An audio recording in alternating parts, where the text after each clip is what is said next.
કેશોદના ટીંબાના હનુમાન તરીકે બિરાજતા મઠિયા હનુમાનજીના મંદિરનું જીર્ણોદ્ધારના કાર્યને 1 વર્ષ પૂરું થયેલ એની ઉજવણી માટે મીટિંગ યોજાઈ હતી।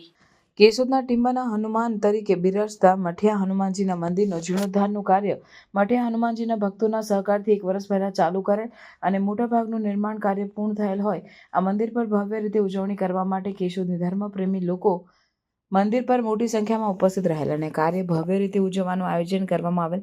તારીખ 12/4/2025 રોજ હનુમાન જન્મોત્સવના દિવસે ઉજવણી કરવાનું નક્કી કરવામાં આવેલ।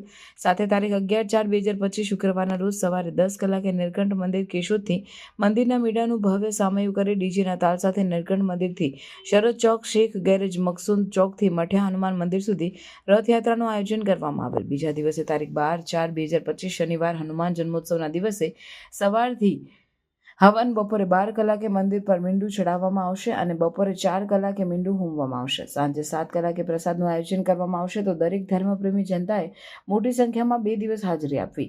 આ કાર્યને સફળ બનાવવા મંદિરના રિંકુ બાપુ સમિતિના રજનીભાઈ બુઝા, રમેશભાઈ પીઠિયા, રાજુભાઈ બોદર, જયેશભાઈ તન્ના, વિશ્વ હિન્દુ પરિષદના પ્રમુખ વિશાલભાઈ ભટ્ટ, લખનભાઈ કામરિયા, હિન્દુ યુવા સંગઠનના વિશાલભાઈ સોલંકી, ભારત વિકાસ પરિષદના ડોક્ટર સ્નેહલભાઈ તન્ના તથા મોટી સંખ્યામાં આગેવાનો ઉપસ્થિત રહ્યા હતા।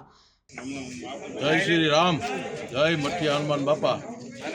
आवती 12 तारीखने हनुमान जयंती निमित्ते केशोदना टींबाना हनुमान एवं मठिया हनुमान बापाना मंदिर नवनिर्माण थई चूक्युं छे, जेनुं हवन तथा मंदिरनुं मींडुं अने बीड़ું હોમવાનું હોય અને ભવ્ય પ્રસાદીનું આયોજન હોય તો કેશોદની દરેક ધર્મપ્રેમી જનતાએ ખાસ હાજરી આપવી।